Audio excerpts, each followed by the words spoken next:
Selamat datang kembali di R Entertainment. Selamat datang kembali di The Golden Cross Playlist. Seperti biasa, hari ini kita akan melanjutkan review saham part yang ke-268. Namun sebelumnya, bagi teman-teman yang mungkin belum subscribe channel YouTube ini, sekali lagi jangan lupa tekan tombol subscribe, nyalakan lonceng notifikasinya agar teman-teman tidak pernah ketinggalan informasi-informasi terbaru dari channel ini. Di part yang ke-268 hari ini kita akan mereview 6 saham, di mana ada MNCN, IPCM, Jikon, ASI, SMA, dan DCII. Di mana 6 saham ini merupakan request dari teman-teman semua, sehingga ini sekali lagi bukan merupakan sebuah rekomendasi, tapi hanya sebatas review. Oke, saham pertama yang akan kita review kali ini adalah saham MNCN, di mana saham MNCN ini ditutup minus 0,51% di harga 990. Kalau misalkan teman-teman perhatikan bahwa emiten ini mengalami kenaikan di satu candle 2 hari sebelumnya, di 2 hari kerja, di mana kenaikan ini berhasil melewati level pentingnya, level resisten terkuat di 980. Nah, kenaikan ini membuat MNCN bisa kita katakan sangat menarik. Namun sayang sekali setelah dia mengalami kenaikan, setelah itu dia mulai mengalami koreksi, ya, entah ini koreksi sehat atau tidak, tetapi yang jelas bahwa di harga saat ini di 990 itu masih berada di atas level PBH, atau saat ini menjadi level support paling kuat untuk MNCN. Sehingga kalau kunci di 980 ini bisa ditahan, mampu bertahan, maka ada peluang MNCN bisa terus melanjutkan kenaikan. Jadi mungkin polanya itu adalah dia naik, turun sebentar, menguji support, dan setelah itu dia mengalami kenaikan lagi yang lebih tinggi. Itu kalau polanya dia bisa kuat bertahan di 980. Tetapi kalau misalkan ternyata dia tidak mampu bertahan di area tersebut, ya maka ada peluang besar dia bisa terus melanjutkan penurunan bahkan sampai ke area terendahnya, area PBL, yaitu di 905. Bagaimana cara kita menyikapi untuk MNCN? Teman-teman bisa pertimbangkan, yang pertama adalah pastikan dulu dia kuat bertahan di atas 980, maka bolehlah kita entry dengan area belinya 980, 990, cut loss kurang lebih di 960, 965 dengan target menuju 40 hari harga tertinggi di 1030. Akan tetapi kalau misalkan MNCN tidak mampu bertahan di level 980, ya mending kita tunggu lagi di next support, yaitu di harga 905 sampai dengan 910. Itu mungkin menjadi area beli yang sangat menarik. Dimana juga MNCN ini mau melaksanakan buyback kalau tidak salah. Kalau saya baca terakhir bahwa buybacknya tidak lebih dari harga 1200 ya. Nah, ini biasanya kalau memang buyback itu terrealisasi, yang selalu saya percaya bahwa buyback itu tidak pernah mungkin berada di level tertinggi. Jadi buyback itu pasti berada di level yang kalau bisa paling murah. Karena apa? Karena emiten tidak perlu mengeluarkan lebih banyak uang untuk mendapatkan harga sahamnya di pasaran ya. Jadi secara logika bahwa memang kalau misalkan mau buyback ya dengan misalkan modal 1 miliar, tapi kalau belinya di 1000, maka mungkin kita dapat hanya beberapa lot. Tapi kalau misalkan kita banting sampai 700, itu maka dengan modal 1 miliar, itu kita bisa dapatkan lot yang lebih banyak. Atau kalau misalkan perusahaan targetnya cuma membeli sebanyak sekian lot, maka uangnya tidak dikeluarkan sampai 1 miliar, mungkin jauh lebih rendah. Sehingga perusahaan tetap mendapatkan selisih keuntungan dari target atau dari rencana yang ingin dia pakai, ternyata realisasinya jauh lebih bisa hemat. Nah, ini karena perusahaan bisa menekan pembeliannya di harga-harga yang paling murah. Nah, itu berbagai strategi pasti akan dilakukan oleh perusahaan kalau memang akan benar melakukan buyback, yang tentunya pasti akan kecenderungan itu mengalami sideways, condong ke penurunan. Jadi tetap antisipasi dengan segala konsekuensi, tetap gunakan trading plan agar teman-teman tetap selamat ketika trading di berbagai emiten, walaupun dia memiliki berbagai sentimen-sentimen yang kadang membuat kita merasa senang karena positif, atau kadang membuat kita benci karena dia nanti munculnya negatif. Jadi tetap harus punya antisipasi agar teman-teman tidak menyesal di kemudian harinya. Selanjutnya kita punya IPCM, di mana emiten ini ditutup minus 1,34% di harga 296. Kalau kita perhatikan bahwa emiten ini setelah mengalami penurunan yang cukup tajam, ekstrim sekali penurunan sampai ke 258, namun setelah itu dia bisa rebound kembali, bahkan kemarin sempat menuju ke area 300-an ya, bahkan ke 312. Namun setelah mengalami kenaikan tersebut, IPCM kembali mengalami koreksi yang menurut saya ini masih koreksi sehat. Karena apa? Karena dia masih tertahan di area pentingnya, di level support PBH di 286. Artinya kurang lebih 5 tick lagi, atau kurang lebih kita punya ada 10 poin ya, dari level 296 menuju ke level 286. Sehingga kalau misalkan teman-teman mau membeli, pastikan dulu pertama dia bisa kuat dan bertahan di area ini, yaitu di 286. Kalau memang dia masih bisa kuat dan bertahan di area 286, maka mungkin bisa ambil di 286 sampai dengan 290. Itu adalah area beli yang menarik. Silakan batasi cut loss kurang lebih di 280, 282. Dan target kenaikan adalah menuju ke 312. Ini targetnya. Tetapi kalau misalkan ternyata dia tidak mampu bertahan, dia opening langsung dibanting di bawah 286, ya tentu kita tidak mungkin membeli emiten ini. Begitu pula kalau misalkan ternyata dia tidak turun lagi di dekat dengan area beli kita, dia malah bermain di sekitaran sini 296 sampai dengan 300, maka mending kita wait and see terlebih dahulu. Selanjutnya kita punya Jekon ya, di mana emiten ini ditutup minus 0,58% di harga 173. Kalau kita perhatikan di sini ada satu upper shadow yang sangat tinggi. Ini jarum tajam sekali. Sehingga kalau misalkan ada yang membeli di sini, tentunya pasti nyangkutnya cukup dalam ya. Karena ini dia telah berhasil menembus PBH di 191. Namun sayang sekali setelah itu ternyata dia mengalami koreksi yang cukup parah, di dump lagi, dan akhirnya hanya bertahan kurang lebih di area 173 sampai dengan 175. Di level ini sebenarnya Jekon ini sudah masuk ke dalam resiko low. Kenapa? Karena dia dekat sekali dengan area PBL. Akan tetapi area PBL tersebut itu masih lebih tinggi daripada harga penutupan, yaitu di 173. Dan di 173 ini pun masih menjadi titik yang sangat buruk. Karena apa? Karena dia juga berada di bawah low 40 hari terendahnya di 174. Sehingga kalau misalkan teman-teman yang mau membeli, maka pastikan dulu kalau misalkan dia bisa breakout di level PBH di 176. Kalau ternyata dia mampu breakout di level 176, barulah teman-teman bisa pertimbangkan untuk masuk 176 sampai dengan 178. Itu teman-teman bisa pakai untuk entry-nya. Cut loss kurang lebih di 172, 173. Dan untuk target kenaikan adalah menuju 40 hari harga tertinggi dan PBH di 191 dan 210. Itu TP1, TP2-nya.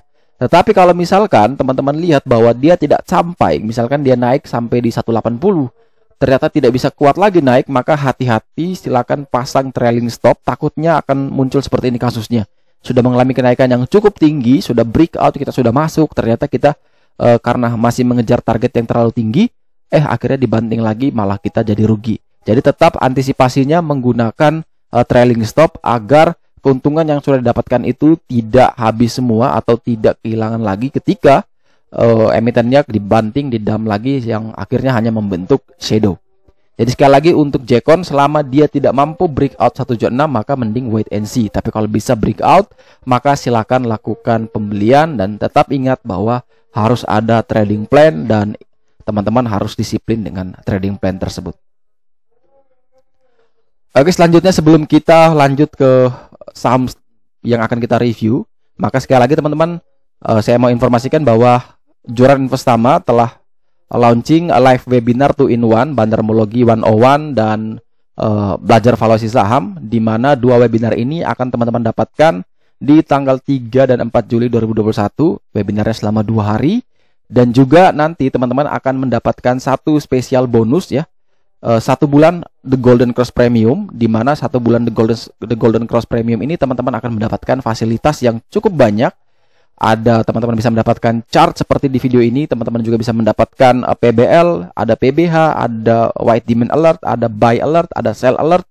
Kemudian teman-teman juga akan mendapatkan akses ke webinar khusus untuk premium member, di mana nanti itu akan membahas bagaimana cara atau strategi menggunakan tools dari The Golden Cross ya, bagaimana cara membacanya dan bagaimana cara menentukan titik entry yang tepat menggunakan sistem ini. Jadi spesial bonus ini teman-teman bisa dapatkan secara gratis, karena kalau misalkan teman-teman mau bergabung di The Golden Cross Premium, teman-teman wajib membayar 150.000 sebulan. Tetapi kalau mengikuti webinar ini, teman-teman hanya mengeluarkan 123.000, teman-teman bisa mendapatkan webinar ilmu bandarmologi, teman-teman bisa tahu valuasi saham, dan teman-teman bisa dapat bonus juga senilai 150.000 ini, yaitu mendapatkan akses ke dalam premium The Golden Cross. Sehingga teman-teman secara logika sekali lagi bahwa ini merupakan satu deal yang sangat menarik. Teman-teman istilahnya hanya mengeluarkan 123.000, tapi dapat bonus sampai 150.000 plus ya, plus ilmu bandarmologi, plus belajar valuasi saham, plus dapat nanti grup official Joran Investama, plus juga teman-teman dapat akses ke sini, dan ada nanti webinar spesial, mini webinar dari The Golden Cross. Jadi segera lakukan registrasi di bit.ly/joranbandar, atau teman-teman bisa klik link di deskripsi, sudah saya lampirkan nantinya. Silakan klik dan segera lakukan pemesanan, karena siapa tahu spesial bonusnya ini terbatas, sehingga siapa cepat dia yang dapat, jangan sampai teman-teman kehabisan. Selanjutnya kita punya emiten Astra International ASI, di mana emiten ini ditutup minus 2,34% di harga 5.225. Di mana kalau misalkan teman-teman perhatikan bahwa emiten ini setelah mengalami penurunan yang sangat dalam, ini dibanting cukup parah. Setelah itu dia mulai mengalami kenaikan perlahan, namun akhirnya dia belum bisa untuk menembus level penting di 5425. Jadi kalau misalkan teman-teman yang ingin membeli, maka memang di titik ini menjadi titik yang sangat-sangat berisiko.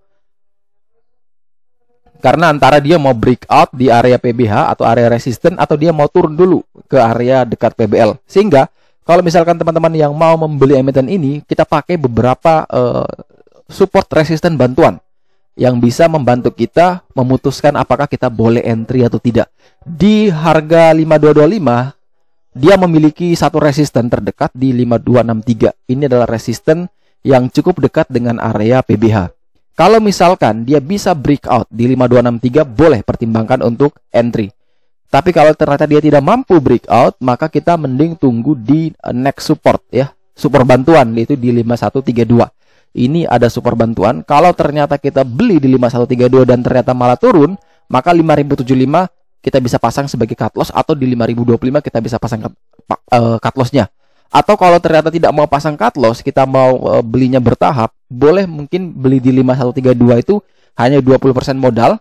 Kalau ternyata dia turun lagi masuk ke area 5025 sampai dengan 5075, mungkin langsung bisa nambah 80%. Kalau setelah nambah 80% dia malah turun, maka batasi 3 tick dari harga support di 525, jadi kurang lebih di 4975 atau di 4950. Teman-teman bisa pertimbangkan untuk cut loss semuanya. Tapi kalau misalkan dia bisa dan kuat bertahan, maka ada peluang rebound terdekat sekali lagi menuju PBH di 5425, dan terjauh menuju 40 hari harga tertinggi di harga 5675.